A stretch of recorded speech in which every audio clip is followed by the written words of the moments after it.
Welcome back to AM Northwest. It's a book that sparked controversy and was banned in Russia for its LGBTQ content. But at its heart, it's a sweet coming-of-age story about first love. Here to share why the book has become not only a breakout hit, but a symbol of something much bigger. We welcome the translator of Pioneer's Summer, Ann O. Fisher. Good to have you with us, Ann. Thank you. It's great to be here. Tell me about this story. First of all, let's just find out what it was. It's a love story of two young men. Yes, so it's set in 1986 Soviet Ukraine.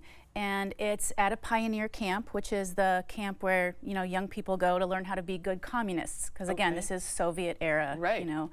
And it's a love story that develops between the youngest camp counselor, who's from Soviet Russia, he's from Moscow, and the oldest camper, who is from Soviet Ukraine, he's from Kharkiv. And they meet and they feel this undeniable attraction and they fall in love. But because at that time, gay identity was thought of as a mental illness, right. And it was against the law, it was against the criminal code to be homosexual.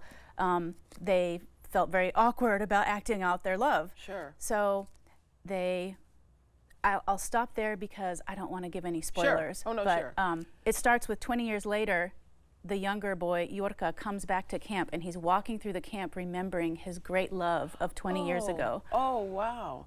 Let's talk about the two authors and how they started. It started as a text conversation between the two authors? Well, there's a website in Russia where you can upload your own fiction. Okay. So for, you know, just not professional authors, but, you know, amateurs to upload and read each other's stories. And these two random women, one Ukrainian and one Russian, they were both living in Russia at the time, 2017, and they just, in the comments to one story, they just found that they liked each other. Right. And they were like, oh, you're cool, you know, let's write something together, let's be friends.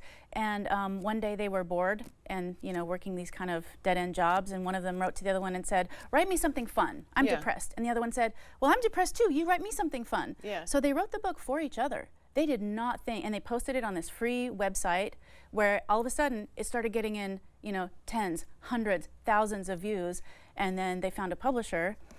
Wow. And the publisher published the book in 2021. It became incredibly popular. It sold over 200,000 copies within the first, you know, few months. Then Russia engages in the full-scale invasion of Ukraine in February 2022, and all of a sudden the authorities are looking around saying, wait a minute, here's this book about being gay that was written by a Ukrainian author and a Russian author. This is not something we want. And so as a result, the authors got so many death threats that they decided to leave the country. The Ukrainian author went back to Ukraine, and the Russian author took advantage of a German asylum law to get asylum in Germany. And also, wasn't there a law put in place by the Russian government against anything that has to do with LGBTQ? Yeah, so so in the past, you know, 10, 15 years, there's been like a three-step anti-gay legislation crackdown in Russia. The first one was in 2014, where there was a law saying you cannot propagandize, quote unquote, non-traditional relationships, quote unquote, to anyone under 18. So it was basically you couldn't show gay relationships in books unless you had a little sticker that said plus 18 on it.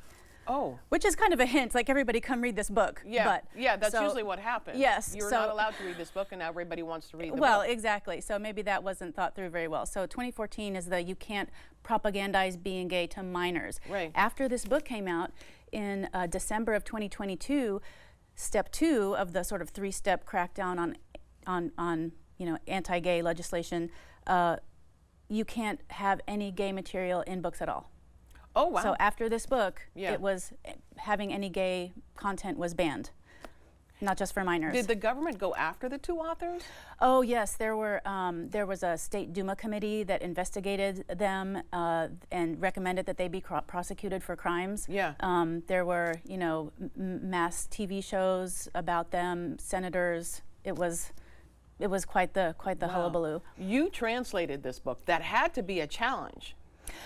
It was actually a lot of fun because it's a book with teenagers at the heart of it. And so a lot of it was just making sure that the teenagers came out as sassy and snarky and vulnerable and hilarious as in English as they were in Russian. So I understand your son helped you out with that. Well, occasionally I would say, so tell me, you're 14, is this what somebody would say? And he'd just kind of go, oh, Mom. But he helped, right? He did, he did. But there are also just things too that we might not understand that are only said in Russia, or like a joke that sometimes people tell, and we wouldn't get it, but they get it, vice versa. Right, so you have to decide, am I going to leave something in and then have to kind of explain it, or am I going to just take it out because it would kind of weigh the text down if I had to explain all this. Right. One of the things that I decided to leave in unchanged because it gives so much good sort of like local Russian flavor is the names. So Russian names have a million different sort of nicknames and versions based on if you are, you know, affectionate, or if you don't like the person, or if the person is like officially over you in some way. So for example, the main character Volodya, he has Vladimir would be the official name. That makes sense. So it's Volodya, Volodz, Volodka, Vova, Vovka, Volodyachka. That's all Vladimir. Wow. That's all the same person. Yeah. But I wanted to leave it in because I thought, you know, the readers will figure this out. Right. And it just means so much to be able to hear all the different versions of the name. It feels more authentic. Yeah. I hope that the two authors are doing okay. Yes. Okay. Yes, they are. They are.